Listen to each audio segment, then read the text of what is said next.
in the public defender space.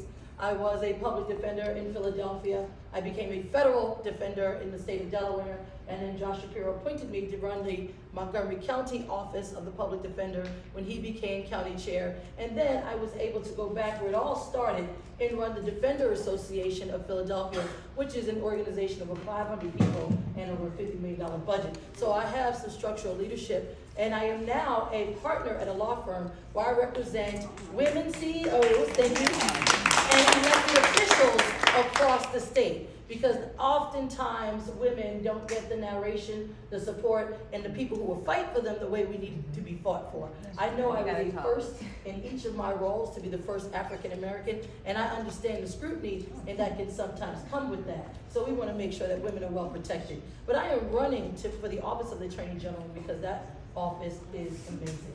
We're going to talk about an office that can do something to interpret social issues and advance public policy with a wonderful, wonderful legislature that we have now, where we're going to keep a majority, and they've been pushing things to the door. What's the hallmark of my leadership is that I've always opened the doors to resources that I had available, information that I have available, and connected and collaborated with community wherever they are, whether they're in council, whether they're in the state representative's office. And many people here know I've collaborated with them on very many issues of social justice reform.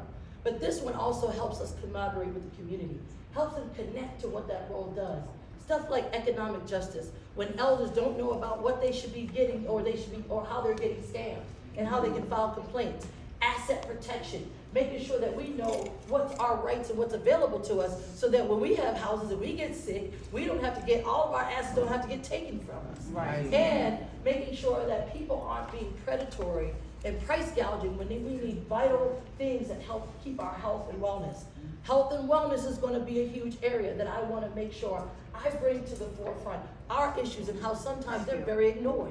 When we go, I've seen as an employer, when some people go to the doctors and ask for extension of FMLA or certain things that would help them with their mental wellness, they get denied time and time again. But I would see others who would have a hangnail and get the summer off. You know, so of course I'm being hyperbolic, but it is not balanced. And this is something that we're going to need someone who can bring these stories to the forefront in a platform like this, but also in a role that can do something about it. Not just working with the legislature to push legislation, but you need, and I agree with Tamika Lane, you need great judges in this moment, but you need good lawyers that can bring those cases into those courtrooms to make sure that whatever can be legislated can go to court and get a ruling. All right. By the stroke of a pen. So I would thank you so much, and I want to stay around and stick around and meet all of you, but I definitely will be calling all of you individually to introduce myself, and you can ask any questions of me you want. This is a moment. I wouldn't step out and complicate my life if I didn't think this role had real opportunity to advance our issues from a unique perspective. So thank you for giving me the time. Donna, thank you for your graciousness, and I do hope to see you after this.